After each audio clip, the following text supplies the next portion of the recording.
Right now, many people are trapped in their homes with an abuser. This is the shadow pandemic.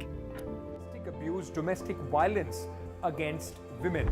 There has been a sharp increase in the number of cases according to the National Commission for Women. The COVID-19 pandemic is causing untold human suffering and economic devastation around the world. But violence is not confined to the battlefield. For many women and girls, the threat looms largest where they should be safest, in their own homes.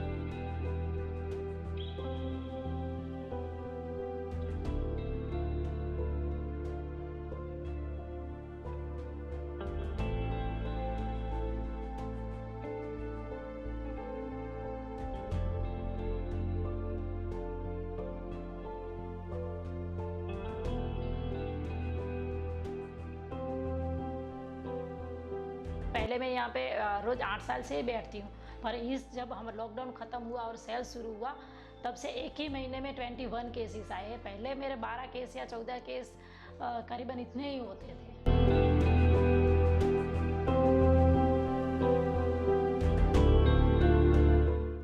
उसके husband जब पहले काम पे जाते थे तो उस time पे टॉर्चर कम रहता था, अब वो घर पे ही रहते तो ज़्यादा हो गया है।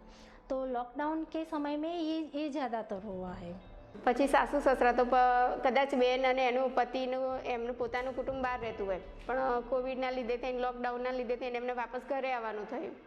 તો એ ટાઈમે એમને એવું લાગી રહ્યું છે કે ભાઈ બધા સાથે રહેવાનું એટલે ઘર નાનું પડતું હોય અથવા નાની નાની બાબતોમાં કચ્છ વધારે થઈ અને એના લીધે થઈને મોટા ઝઘડાઓ થયા અને કેસો વધી ગયા। और कामकाज नहीं होने से उस पर भी एक दबाव रहता है, पैसों का दबाव, घर चलाने का दबाव रहता है, तो उसकी वजह से घर में वो हिंसा बढ़ती है। महिलाओं में जो हिंसा हो रही है वो इस तरह की कुछ इस तरह की है कि शारीरिक संबंध के लिए जो रात्रि दौरान संबंध होते हैं उसके लिए उसको जब मन पड़े, पहले तो रात को ही होता था, अब दिन में जब उनकी इच्छा होती है तब उस पर वो शुरू हो जाता है। और मानसिक हिंसा में गाली गलौज, घर से निकाल देना, बात बात में मेना टोना करना, तो वो सबसे बहुत ज़्यादा बढ़ गई है।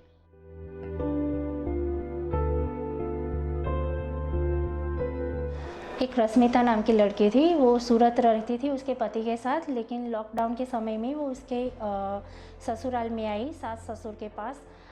15 दिन में उसके पति के साथ बहुत ज़्यादा झगड़ा हुआ और उसके पति ने बहुत मारा था सिर में। तो उसके भाई को फ़ोन करके बोला था मायके में कि तेरी बहन को आके ले जा, नहीं तो सुबह तक आपको लाश ही मिलेगी। दूसरे दिन यहाँ पे आके और हमने उसको काउंसलिंग किया, लीगल एडवाइज़र दिया और डॉक्टर को मिला के उसको मेडिकल ट्रीटमेंट करवाई। सिर में बहुत मारा था तो एक्सरे ये सब हमने निकलवाया और जो कोर्ट प्रोसेस है अभी उसकी बाकी है क्योंकि अभी कोर्ट बंद है।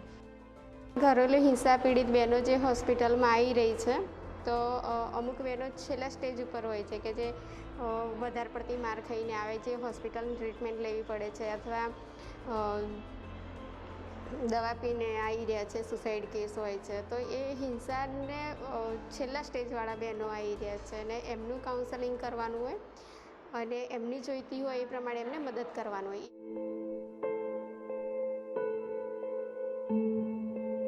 જ્યારે હોસ્પિટલ અમારી શરૂ થઈ 11 મેથી તો અમને એવું લાગ્યું કે હોસ્પિટલમાં આવ્યા તો આ ધારપુર હોસ્પિટલ એ કોવિડ હોસ્પિટલ છે ને જિલ્લામાં મોટામાં મોટી હોસ્પિટલ છે। બહેનોને એવું લાગી રહ્યું છે કે ભાઈ અહીંયા આવવાથી કોરોના લાગે છે અને અમને પણ ડર લાગે છે કે એવા કોઈ કેસ હોય તો આપણે અહીંયા બોલાવીએ તો આપણને એ થાય, એના બદલામાં અમે સબ સેન્ટર સુધી પહોંચીએ છીએ, એટલે એમના ગામના સુધી પહોંચીએ છીએ અને ત્યાંથી આશા બહેનોને કહીએ છીએ કે અમે આ દિવસે આવવાના છીએ। આશા બહેનો એવા બહેનોને કહીને રાખે છે કે આરોગ્ય સિમ્ટમ્સના સાથે હોય ને ઘરેલું હિંસા પીડિત બહેનો હોય અને એમનું પછી ત્યાં અમે હિસ્ટ્રી ફોર્મ ભરીએ છીએ અને કાઉન્સેલિંગ કરીએ છીએ, અમને જોઈએ એ ટાઈપની મદદ કરીએ છીએ।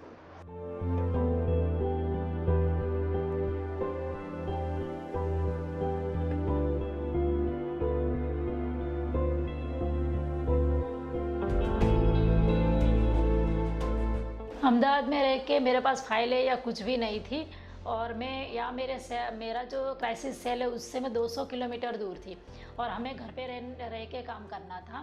तो उस टाइम ना मेरे पास फाइलें थी, ना महिलाओं के फ़ोन नंबर्स थे और कुछ भी नहीं था, लिखने के लिए नोटबुक्स भी वहीं पे नहीं थी, तो मुझे बहुत दिक्कत आ रही थी। पूरे लॉकडाउन में मैंने अहमदाबाद में बैठ के मेरे क्राइसिस सेल का काम किया है। फ़ोन काउंसलिंग, फ़ोन पे फॉलो करना, फ़ोन पे और फिर डेटा इकट्ठा करना, तो फ़ोन पे पूरा काम मैंने किया है।